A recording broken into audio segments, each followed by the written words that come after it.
And she's been working in a product media called Casein, which is a milk-based product.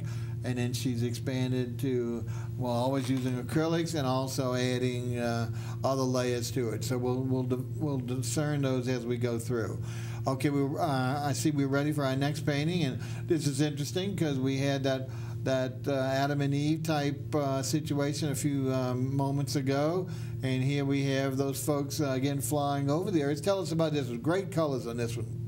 This is called City Park Lagoon, flying over City Park Lagoon. City Park Lagoon, okay, and I believe, if I remember saying earlier, you actually have it labeled somewhere, not just, is that correct? Let's see, why don't we go around the painting and let's take a look while Jean tells us about it, please.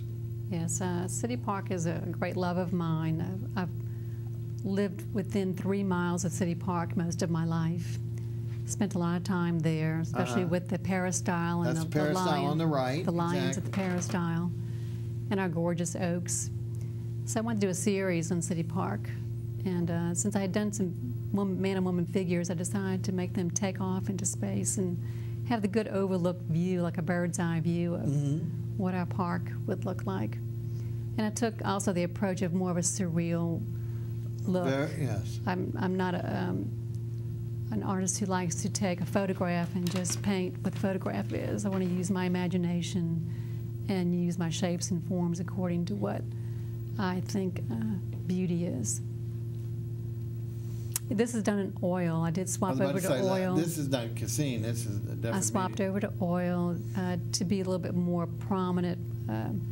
I do use an oil that dries in one day. I don't have the patience to wait days or weeks. Oh, really? See, I wasn't even aware of that because I've always known that oil is the slowest, sometimes never drying, and that's why people move to acrylics, one for the vitality of the color, and two, the shorter drying period. But there is now an oil with a shorter drying period? It's called alkyd oil.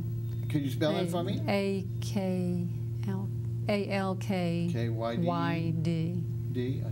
Okay, alkyd. Very good. So that's something. And it doesn't come in as many colors as your regular oil paints. That's the kind so you're limited in color. The drawback. Right. But then I will mix in with some of the regular oil paints so I can get some of the colors. And what would be the average drying time on this particular type? Alkyd takes just 1 day. 1 day? Wow. I mean, when I'm amazing.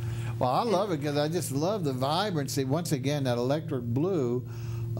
With the primary colors, blue, yellow, and green. You know, blue and yellow, I had to get a green with the black oak tree. Then in the folks, really like this a lot. It's very surrealistic, and I think one of the nice ones. And what's good about this is something that you can certainly point to our city. We're all so interested in nowadays, post-Katrina, in identifying with the city in some mode or modes, whether it's art, whether it's jewelry, whether it's clothing, where we're taking aspects of our city and revering them finally instead of ignoring them or desecrating them. So it's really nice to see this. This would be just a lovely, lovely piece. And we're blessed to have City Park thriving and back again. Yes, which really done wonders. Slowly but surely it's coming back. Now you can really see the progress. A few years ago they kept talking about it coming back, but it was so big we kept saying there's no way they're going to be able to get to this amount of ground, but they are doing a remarkable job. And our sturdy oaks really survived the storm. Hallelujah, yeah, because that was so petrifying that we would lose those valuable pieces, not only of our history, but of the beauty of the park. So, and there we go, a swan. I don't know how I missed a swan, but that's always important to see the swans and the lagoons and the little ducks. Very, very nice. Now, let's go. Did we mention the size of this piece and whether it was framed or not? This is gallery wrapped, and it's about 2.5 feet tall and about 3 feet wide. 2.5 by 3, and gallery wrapped again? Gallery wrapped. Well, these are fabulous colors. Again, this you would this would be great just on a white wall, I think, because it's so vibrant, just really so vibrant, and just a beautiful, beautiful piece.